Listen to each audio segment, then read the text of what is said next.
Hi, welcome. My name is Alina, I'm a sleep coach and you're watching my Sleep Talks channel.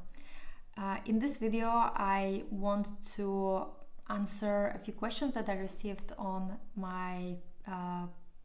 some of my videos from my subscribers, and I just decided to kind of like do another Q&A session like this so that more people can find something helpful for themselves, because these are really good questions, and I've been receiving them like similar type of questions. So I think that here is something that you might find helpful. So I have three questions from Melanie, from Peace, and from Stevie, and I'm just going to go one by one and answer them. But before I begin, I just want to say that I'm not a doctor or any healthcare professional, so none of this is a medical or any other professional advice, just my ideas and my personal experience. Okay, the first question is from Melanie. Hi Ali, so thoughtful of you to make this video even before daylight saving time actually happens. Well, this was comment under my last video about time change and how to handle that, and I'm really glad that I really appreciate that you actually noticed this, the timing of the video. Really nice of you. Okay, I have a question, as I'm in another speed bump right now. I did really well for the last 4 or 5 weeks, mainly because I saw that I could go about my days pretty good, even if I slept little, and with that realization, so much fear melted. Of course, there were some anxious thoughts here and there, but they didn't bother me too much. Well, this is great that you had like a really good stretch of more sleep, and the fact that what I always kind of explain why that is that at some point the brain sees that you're safe, that you're normal, there's nothing wrong that is going on, and that feeling normal, feeling safe, is something that allows us to let go of fixing it, because if everything is normal, there is no need for action. And this translates to less effort, more peace, and this is when sleep comes. So really glad that you had that. Yesterday morning, while I was doing a random task around the house, a thought came around. What if the things you experienced so far weren't as bad as it could get? And that one thought scared me so much that I felt my heart racing the entire day. I know that's just my brain doing its job of trying to keep me safe, and the more I want this thought to go away, the more it will stick. This totally makes sense, and I can really, I remember myself having these kind of thoughts, and this kind of what if thoughts is very typical during insomnia or during any other areas when we feel like scared, uncertain. And I like to look at those what if thoughts for what they really are. They are the part of that autopilot that is usually called hyperarousal or fight or flight. It's basically our brain coming up with new ideas or new news that might somehow prove that we are really in danger, because all what our brain does is trying to keep us safe, right? And when for example, Melanie, before she had a really good stretch of nights where she slept, and that was because the brain finally saw, what I was fearing before, that if I don't sleep, then my day is ruined or I will feel horrible, and then saw that, okay, it's not that bad as I thought. So this kind of safety feeling okay, nothing bad is happening, it kind of turned off its safety mechanism. But now, another idea was created, produced by that safety machine, and it just uncovers another side of that fear. So now currently the object of the fear is that, okay, maybe what I had was like nothing compared to what it could be. And of course that's a new kind of like a theory, a new kind of like bad news for the brain. And of course we start feeling like, okay, maybe there's something behind that thought. So this is why we start like we feel the need to protect ourselves against that.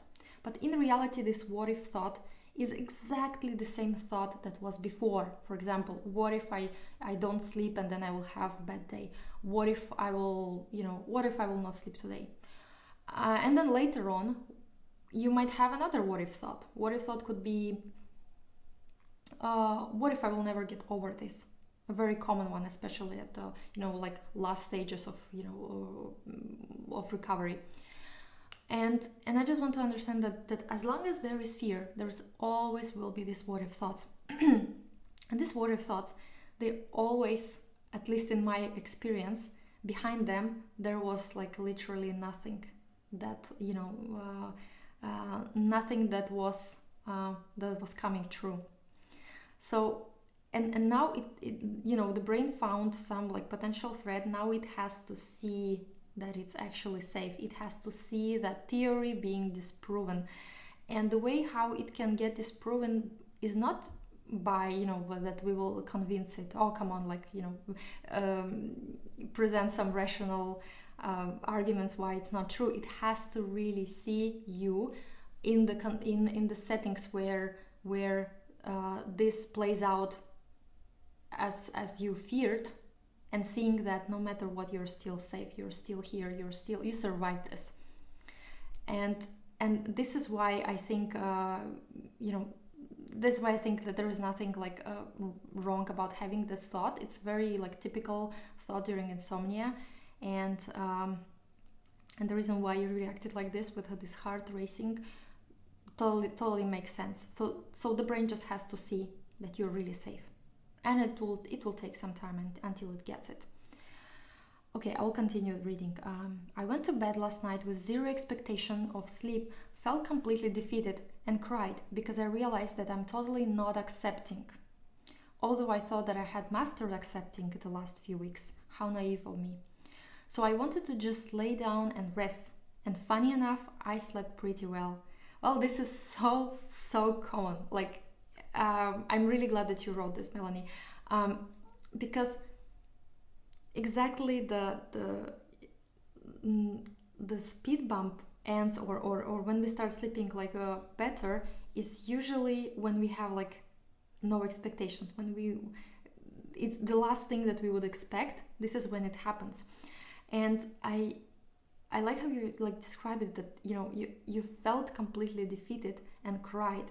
And I think that this feeling defeated is not really about like, giving up hope or something like this. It's about like letting, knowing that, okay, the strategies that I used are not working anymore and I don't know what to do.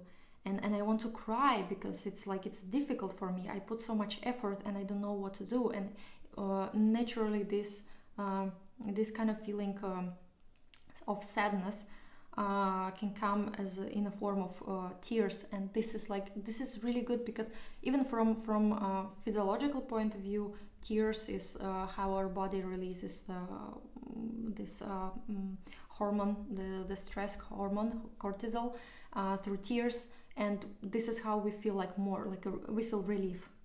So what I also noticed that you said that I realized that I'm totally not accepting, and this is so sincere, this is so honest, and I think this is what, and that we all need to kind of like develop, is this feeling of or not feeling, is just like the art of being honest with ourselves, completely honest, because you cannot really force acceptance, you cannot really force kindness when it doesn't go easy. You cannot make yourself to like something that doesn't come naturally, and also knowing that you don't accept and you are honest with yourself about this can remove that barrier, You don't have to pretend anymore. You don't have to, try to do something that you like, that you obviously not feel like, doing or feeling. And this creates internal peace. It creates this that the reality is aligned with what you actually see. There is no more like battle between, okay, this is the reality, but it shouldn't be like this. I shouldn't, I should be accepting, I should be kind. But when you realize that, yes, I'm scared, I'm sad, I want to cry, and I see that I'm not accepting this, and you sit in that with that kind of like mindset, or with that kind of realization, and somehow naturally, at least like for me, that this was the moment when I was like, I stopped even running for trying to figure out like how to fix that, because I just know that, okay, I cannot accept this right now. And this paradoxically brought, this kind of meta acceptance, that I was accepting that I was not accepting. I was accepting that I just felt like crying, and I just accepting that I feel defeated. Which, funny enough, this is something that provides a lot of relief, and sleep just starts coming. I'll just continue reading. I know I have to work on handling intrusive thoughts, and I should be thankful for any speed bump, as it means I get to learn something. But sometimes I feel like I only can let go of certain thoughts when I'm absolutely 100% sure that they aren't going to happen. Like, I want to see the truth with my own eyes so that the fear can go away. But of course, I know my brain has 1 million scary thoughts for me, and I can not fact check them all. Should I just let them be there? How can I get less scared of them? Thank you, as always, for your great help. Thanks a lot, Melanie. And I think what you wrote in the first part of that, in the first sentence of that part, which I just read, I kind of like have a feeling that this is something that the place where that can get you unstuck. Because here you're right, I know I have to work on handling intrusive thoughts, and I should be thankful for any speed bump. But if you think about like what you wrote earlier, when you had like zero expectations and you felt defeated, and you just realized that you're not accepting this, there was no internal conflict, because you just saw the reality as it is. And now let's try to look at this exactly how you did like before. So, I know I have to work with handling intrusive thoughts. I have to work. It seems like pressure. I need to do this. I need to fix this. I need to just push through this. But in reality, what it creates just pressure, and that pressure always translates to more hyperarousal, more in unacceptance, and less sleep. But do you have to work? When what do you have to work on this? Do you have to get rid of all intrusive thoughts? Especially if you don't have any control of them. You don't have to do that. And intrusive thoughts live on their own when there is no conflict, there is no battle. So the idea that there's some like wrong way or right way of doing things, it's not really helpful, because there is no wrong way of doing things. So you don't have to handle something if it doesn't come naturally. And the same way, I should be thankful for any speed bump. That's also kind of an attempt to force yourself into feeling something that you're not naturally feeling. You cannot be thankful with force, because this is not really like gratitude or anything. And I would explore maybe the idea that, can you allow yourself to kind of feel angry or feel annoyed by the speed bump? Because the truth is, no speed bump is feeling super pleasant. It is not supposed to feel pleasant, because our brain feels it's in danger, and it tries to make you act. And I find it like not really possible to kind of like enjoy anxiety, enjoy fear. It's totally like against our instincts. So I would say that just the idea of, allowing yourself not to be thankful for a speed bump, and just, being okay with any emotions that you feel towards this speed bump. For example, yes, if you feel annoyed about this, or you feel like defeated or sad, how about like, creating that space for those emotions? You don't have to befriend it if it doesn't come naturally. And now just listen to when you think about that, giving yourself permission, allowing this to happen, to those feelings be. Does it bring you relief, or it brings you more pressure? And if it brings more relief, that's usually the right direction. So just this kind of thought to play with. I feel like I only can let go of certain thoughts when I'm absolutely 100% sure that they aren't going to happen. Well, that totally makes sense, the brain wants to be sure in something, and as long as it has this need to make sure, it will have those thoughts. This is why we cannot consciously remove those thoughts. So the fact that you cannot let go of these intrusive thoughts without any sort of certainty, it totally makes sense. The brain will not allow that to happen. So what it has to go through, it has to experience that the worst, what it was afraid of, is kind of like playing out in front of you, and seeing that, it's not really that bad. It's not really, I survived this. I made through this. So that means that I can handle it in the future. But the fact that you can handle it in the future can make you more open towards, any further speed bump. And this paradoxically leads to having less speed bumps. I don't know if that makes sense. So I would just, I would really work towards this, giving yourself permission to feel the real emotions. Anything that happens, if you are not accepting, or if you feel sad, maybe this is a good place to give those emotions place, just to be there and just sit with them, meaning that see the reality for what it really is, and not trying to do something, not trying to do things right, because there is no way, there is no right way.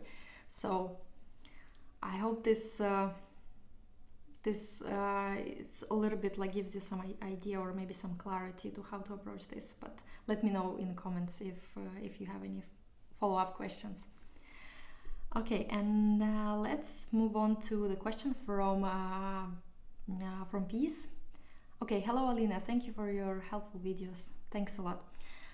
I'm recovering from insomnia since January 2022, but during my recovery journey, I'm facing the emotion of fear from fear. Yeah, that's very familiar. That sounds familiar. When automatically my brain has a perceived threat, it sends me a signal, fear, which in turn has manifestations in my body, especially heart palpitations. These heart palpitations become the threat to my brain, and it goes on. I try to face these symptoms with courage, and I tell my brain that palpitations are not a danger nor a threat, but it is still perceiving them as a threat which I must stop urgently. Can I have your support with this issue, please? I just know that I must let everything be and not do any efforts. Palpitations and fear are out of my control anyway. Thank you, Alina, for your support. Thanks a lot for this question. It's a really common one, and this fear of fear that's a tricky thing. And I also fell for this kind of trap, and I see many people did as well. And well, my opinion on that is that it seems like, yes, at some point we started being scared of our reactions, of fearing the fear, or having anxiety about anxiety. But there's always the end, kind of the end goal is always it's still connected with sleep. So because when you're afraid of heart palpitations, what those heart palpitations mean to you. So it could be that they mean that if you have heart palpitations, that means that you are not going to sleep. And then if you are not going to sleep, that means So it's like a chain. And when we are like, when we get focused on a symptom and we start like trying to, try to work out the the fear of that symptom, it usually gets us into a trap, because behind that fear there's always some sort of belief, or something that some sort of mystery that we still need to kind of like rediscover. And what I see here from this like message, and just one like the interesting part here is when Peace writes that I just know that I must let everything be and not do any effort. And to me it seems like similar to what Melanie had in the previous message, that I must do something, I should do something right, and I'm doing it currently wrong. And this kind of like this conflict, internal conflict, that naturally you're feeling something, but you know that you're not supposed to feel that way. It creates pressure. It creates more like fuel to fight this, and then eventually we feel like we lose, because we cannot fight with our anxiety. We cannot fight with fear. It's like fighting with your own shadow. So instead of like trying to really master this doing nothing and letting things go, what I would do, I would really just get to the root of that fear, just understanding where that fear comes from, and just seeing, okay, what is it that I'm most scared of right now, and just going like exploring it. And it's not about like physically doing nothing, or just letting things be without that understanding. I find it impossible to accept something if you don't understand what you are accepting. And this is why, I mean, maybe physically it's like really doing nothing, but for me it's not really that. It's not about just like being completely ignoring it, ignoring that you have this anxiety, that you have those feelings, heart palpitations. It's about understanding where they come from, because when you understand where they come from, there is no longer mystery. There is no uncertainty. Things that were scary, that seemed like new, they are no longer that. And our brain works in a way, anything that is like seems like mysterious, unknown, new, abnormal, this is where it puts its attention. But when we just see things for what they really are, and see, okay, I see what is happening here, this is when the brain just like it loses interest in things that are known, things that are that are common, or that are normal. So I would really go beyond that, just like sitting with sitting with your emotion and just forcing yourself. You just like, okay, overcome this. It's not about that. It's about like really understanding what is it that you're being afraid of. And then maybe like a little bit of exploration will lead you to some answers. You will see, okay, maybe what you're scared of, let's say this feeling will never end. Like, oh, I'm afraid that I will always have heart palpitations. I will always have, let's say, like a hypnic, this twitches or something like this, which is also like a way of some manifestation of that hyperarousal.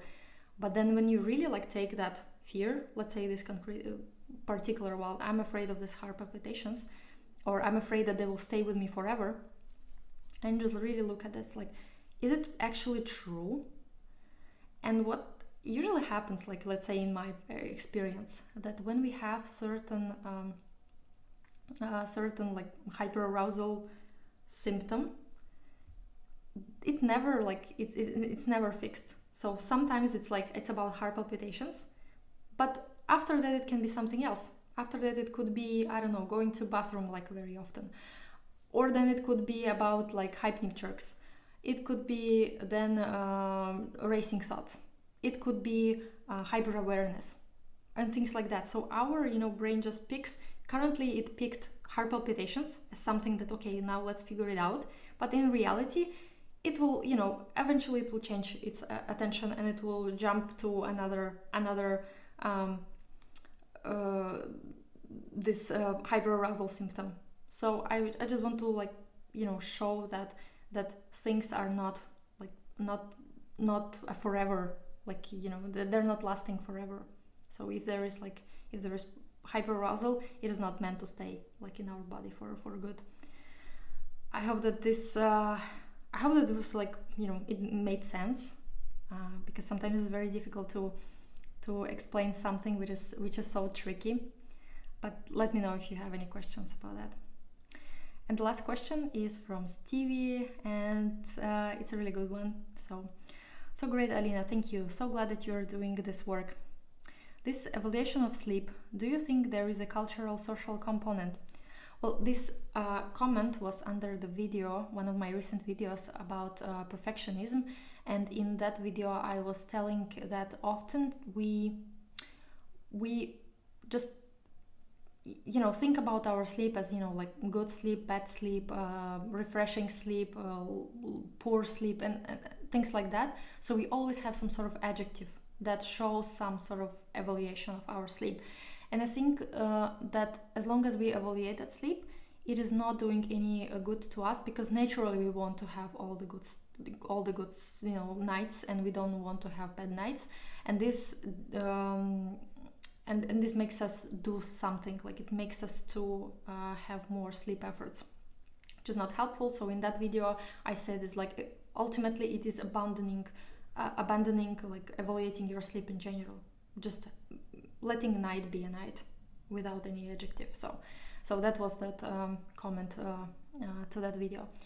Okay, I realized on vacation one time that in the morning everyone was asking each other how they slept.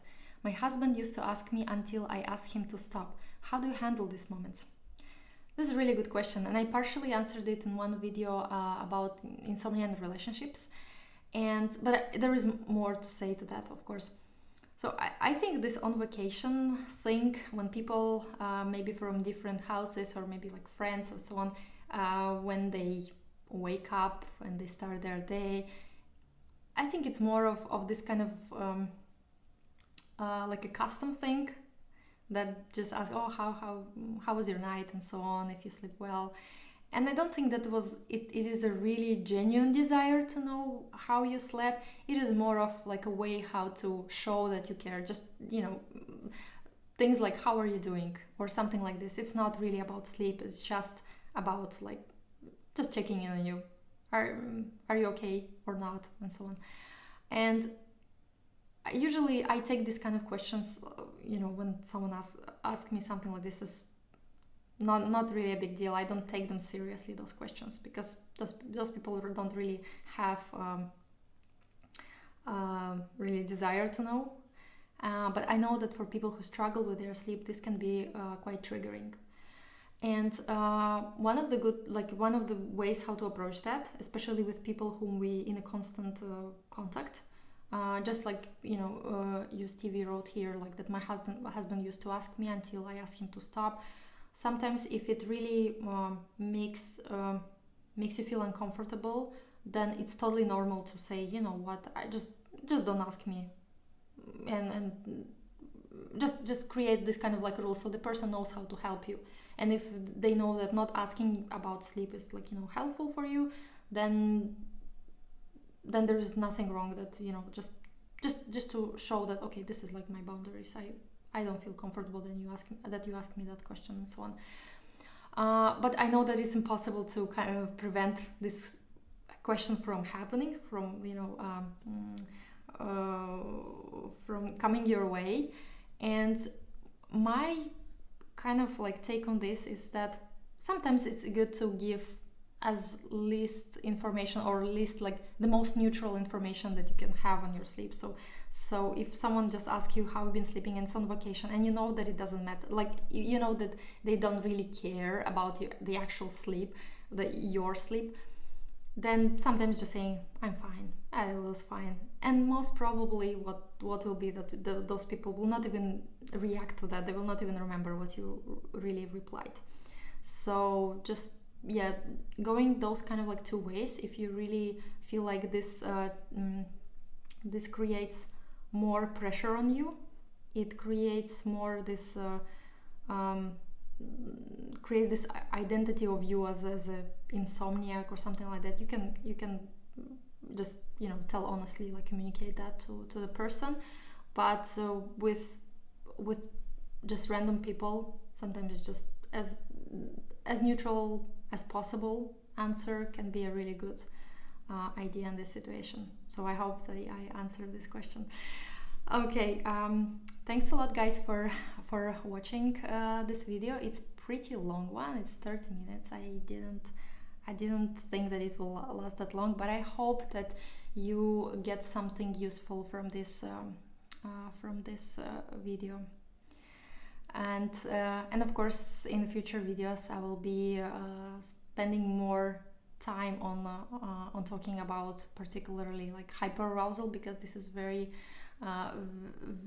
basically one of the central topics in insomnia. So stay in tune and see you.